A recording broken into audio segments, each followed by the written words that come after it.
Սիրելի աշակերտներ, շարունակենք լրացնել մեր գիտելիքները մարտավարական հնարքներով։ Հիշենք, մարտավարական հնարքները այն հնարքներն են, որ մեզ թույլ են տալիս քիչ ուժ գործադրելով հասնել հաղթանակի։ Այսօր կծանոթանանք հրապուրում մարտավարական հնարքի հետ։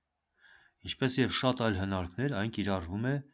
զոհաբերության հետ մեկտեղ։ Սկզբունքը հետևյալն է. մենք կարող ենք սպառնալ մրցակցի արքային, որը սակայն կարող է դիմել փախուստի,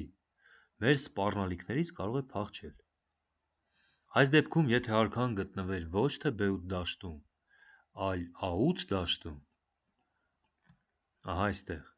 մենք կարող ենք թագուհու մեկ քայլով հայտարարել շախ և մատ։ Եվ այստեղ միտք է առաջանում արքային հրապուրել մեզ համար ցանկալի դաշտ։ Արքային բերել A8, ինչպես դա կարող ենք անել զոհաբերության շնորհիվ։ Տեսեք, նավակը մենք զոհաբերում ենք, նավակ A8, հայտարարեցինք շախ, շախից փախչել հնարավոր չէ, այստեղ հարկավոր է շախ տվող խաղաքարը վերցնել։ Եվ մենք ստացանք արքան այն վայրում, որտեղ նախընտրում էինք։ Մենք հիշում ենք, եթե արքան լիներ A8 դաշտում, մենք կասեինք շախ և մատ։ Եվ այդպես էլ եղավ։ Փղի օգնությամբ հայտարարեցինք շախ և բոլոր ճանապարհները փակ են։ Այսպիսով, հրապուրելով, հրավիրելով, կանչելով արքային մեզ համար ցանկալի դաշտ, մենք կարող ենք նրան հաղթել։ Արքան կհայտնվի ծուղակում։ Մեզ հայտնի մուլտֆիլմում տեղի ունենում նույնը։ Մուլտֆիլմի հերոսներին, ինչպես հիշում ենք, հրապուրում են պանիրով։ Եվ տեսեք, որքան փորձությունների մեջով են նրանք անցնում։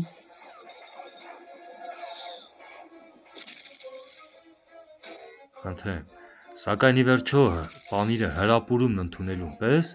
հայտնվում են ծուղակում։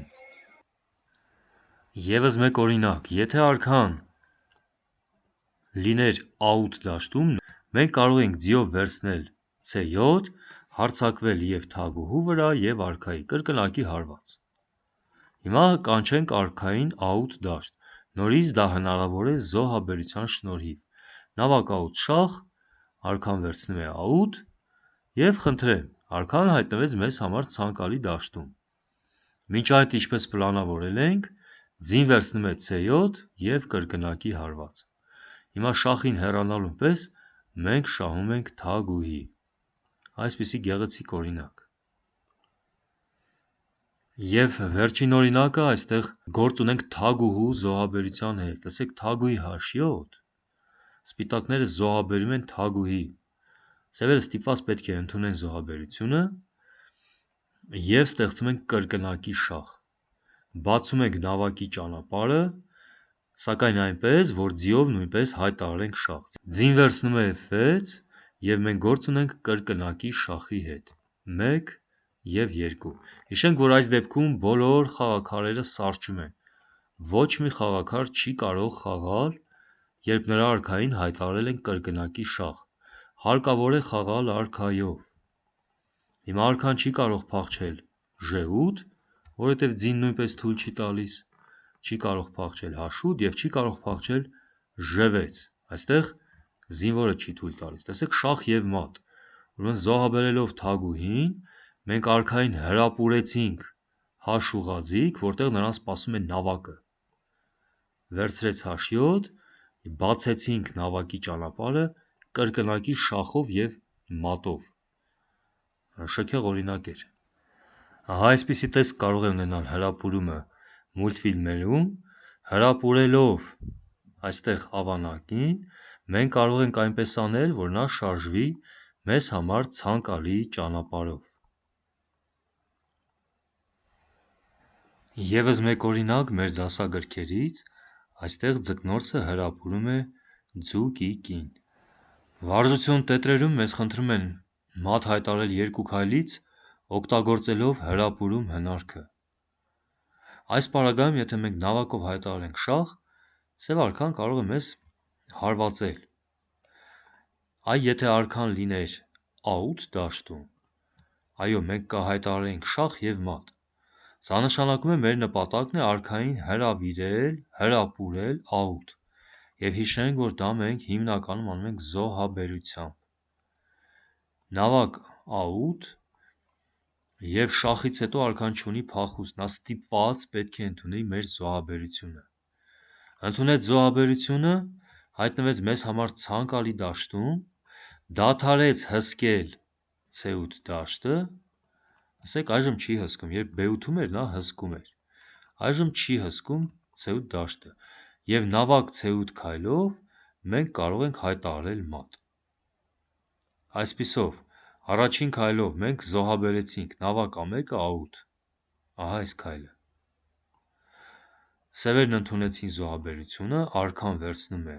a8 և երկրորդ քայլով նավակ c8 և մատ։ Տրամագիր 2-ում խաղում ենք սևերով, ահա տարբերակիչ նշանը։ Ինչպես տեսնում ենք, սպիտակ արքան փակված է իր խաղաքարերով, նավակը կարող էր հայտարարել շախ, բայց այդ դեպքում արքան նրան կհարվածի։ Հիմա եթե արքան լինի փոքր ինչ հեռու h2 դաշտից, օրինակ h3 դաշտում, այդ դեպքում նավակի շախը կբերի մատային արդյունքի, քանի որ արքան այստեղից չի կարող փախչել, ուշադրություն դարձնենք մեր զինվորի ներկայությունը։ Եվ տեսնենք ինչպես կարելի է հրավիրել արքային h3։ Այս դեպքում թագուհու զոհաբերությամբ։ Թագուհին վերցնում է h3 շախով, արքան ստիպված պետք է ընդունի, այլ տարբերակ չկա, զոհաբերությունը, և արքան հեռացավ h1 դաշտից, որտեղ կարող է քայլել նավակը և հայտարարել մատ։ Նորից ուշադրություն դարձնենք մեր զինվորի ներկայությունը, որը թույլ չի տալիս, որ արքան դիմի փախուստի։ Եթե այստեղ զինվոր չլիներ, մեր թագուհու զոհաբերությունը կլիներ անտեղի, սա արդեն զոհաբերում չէր, սա կլիներ կոպիտ սխալ, բայց զինվորի ներկայությունը թույլ տվեց խաղը հասցնել հաղթանակի։ Ուրեմն առաջին քայլով գրում ենք բազմակետ, որպեսզի ցույց տանք, որ խաղում ենք սևերով, և փոքր ինչ տարածություն անց գրում ենք սևերի քայլը։ Թագուհի ևեցը վերցնում է h3 շախով։